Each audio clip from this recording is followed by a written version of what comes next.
Kırgızstan менен Türkiye'nin ортосундагы достук мамилелерди бекемдөө жана эки тараптуу кызматташууну өнүктүрүү өзгөчө мааниге ээ.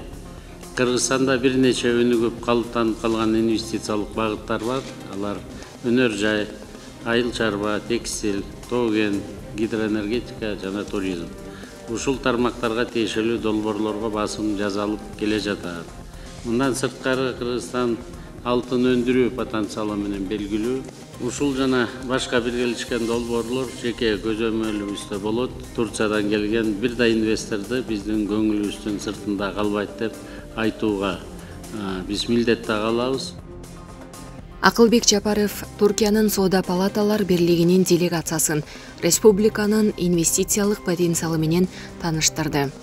Кыргыз Республикасынын министрлер кабинетинин төрагасы Акылбек Жапаров Түркия Республикасынын Соода палаталар бирлигинин вице-президенти Селжук Астюрк жетектеген делегациясы менен жолугушту. Иш-чаранын жүрүшүндө тараптар соода экономикалык кызматташтыктын маселелерин талкуулады. Андан соң тармактык министрлик тарабынан даярдалган бир катар инвестициялык долбоорлордун бет ачары сунушталды.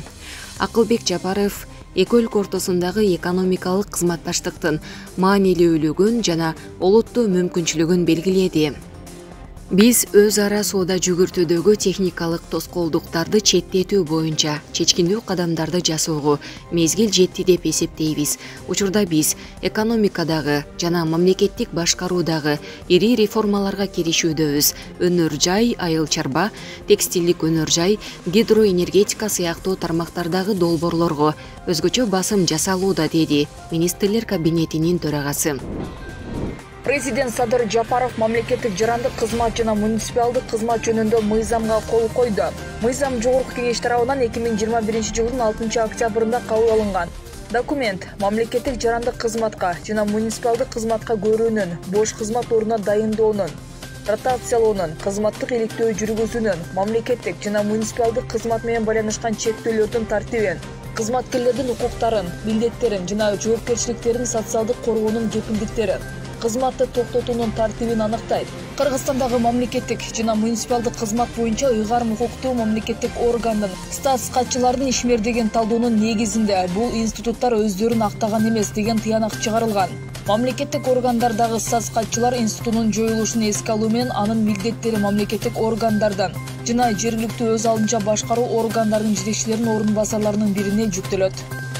Жогорку кеңештин төрагасы Талант Мамытов шайлоо бүткөнгө чейин кызматтан четтеп, анын ордуна Аида Касымалиева төраганын милдетин аткаруучу болду. Бул туурасындагы маалыматты Касымалиева өзү тастыртады. Төрага Талант Мамытов атайын тизкеме чыгарып, укуктарын убактылуу өткөрүп берди деп билдирди Касымалиева. Эске салсак, спикер Мамытов ынтымак саясий партиясынын тизмеси менен шайлоого аттанган болчу.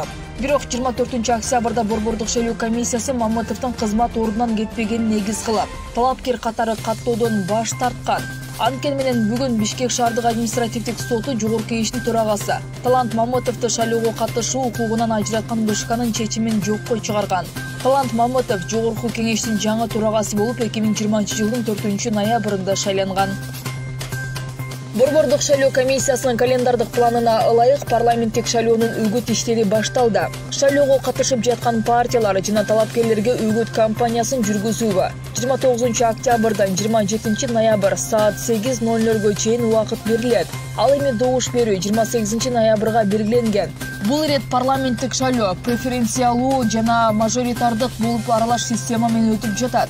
Партиялык тизме менен 54, бир мандаттуу округтан 36 депутат шайланып келет.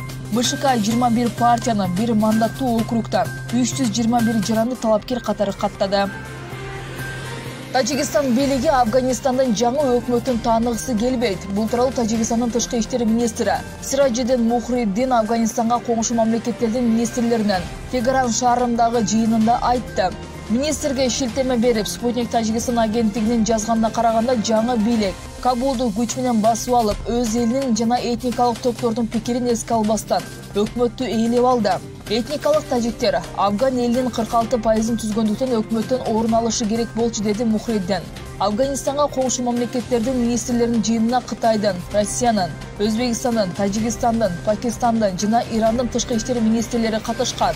Белгилей кетсек, Борбор Азия мамлекеттеринин ичинен Афган элине биринчилерден болуп Кыргызстан кол сунду. Сентябрь айынын соңунда Кыргыз Республикасынын Коопсуздук кеңешинин төрагасынын орун басары Талатбек Масадыков Кабулга барып, Талибан өкмөтүнүн тим башчысы Амирхан Муттаки менен жолуккан.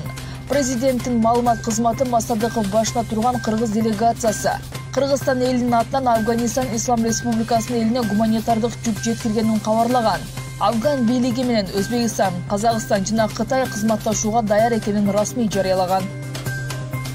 Марк Цукерберг Facebook компаниясынын аталышын Мета кылып өзгөрттү, бирок Facebook социалдык тармагы ошол боюнча калат. Бул тууралуу ал бейшемби күнү айтып чыкканын РИА Новости жазды. Бүгүндөн баштап биз Мета деп аталабыз. Ал грек тилинде андан кийин дегенди билдирет. Мен үчүн мындан ары да башка нерсени жасаса болорун туюндурат деген ал презентация маалында. Цукерберг Facebook тармагы ошол боюнча каларын жана Мета компанияга тиешелүү айрым тиркемелерге да өзгөртүү киргизбей турганын белгиледи. Кеп Messenger, WhatsApp менен Instagram тууралуу болууда. Буга чейин Цукерберг Мета ааламды түзүүнү көздөп жатканы айтылган. Мета аалам бул адамдар жайгашкан жерине карабастан виртуалдык чөйрөдө кенен баарлаша ала турган онлайн дүйнө.